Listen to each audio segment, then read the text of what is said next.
Operating system attacks.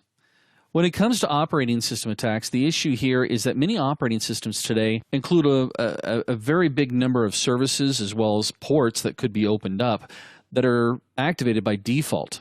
Now, the reason why that they're sometimes programmed this way is because, again, the operating system manufacturers trying to make it easy as well as trying to make it fully featured. And again, anytime we get into, and this adds to complexity.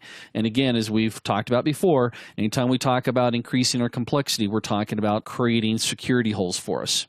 So most of the time, attackers are actually looking for different ways to gain access to these known vulnerabilities based off the OS.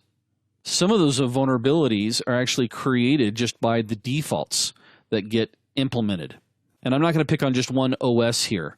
Not necessarily Microsoft. I mean, all the OSs have their own defaults. And some of the defaults are locked down really, really well.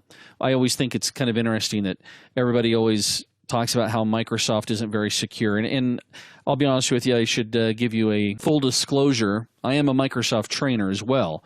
And I always hear about people get upset by something called the UAC, which is that little pop-up that annoys the bejeebas out of every IT guy that comes up and says, are you sure you really want to do what you are about to do? Because you're going to make a modification to the registry, or you're going to be making a modification to a system file.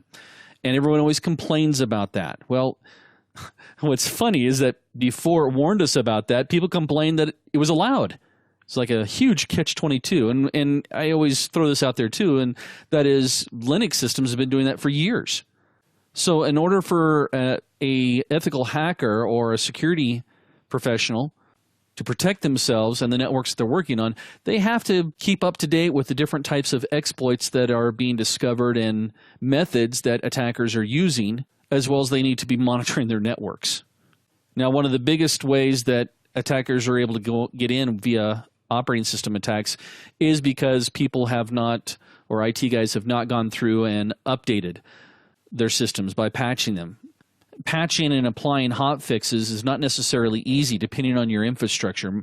Several companies have tried to make this easy, including Microsoft. They've come out with their own little product called Windows Update Services.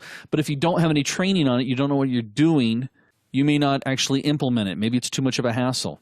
Now, what I always tell people when they're dealing with a technology like Windows Server Update Services, I always tell them that you can go through and you can actually, through the interface, you can decide which patches and updates to apply. I tell them to always immediately apply critical updates. And I would say that's the case with every application and OS, because critical updates don't usually make huge changes like a service pack. Typically, those types of fixes are there to solve an immediate issue or a zero-day issue. Now, some of these OS attacks can actually result in attackers implementing a buffer overflow attack, as well as exploiting network protocols and cracking passwords and possibly even breaking file system security.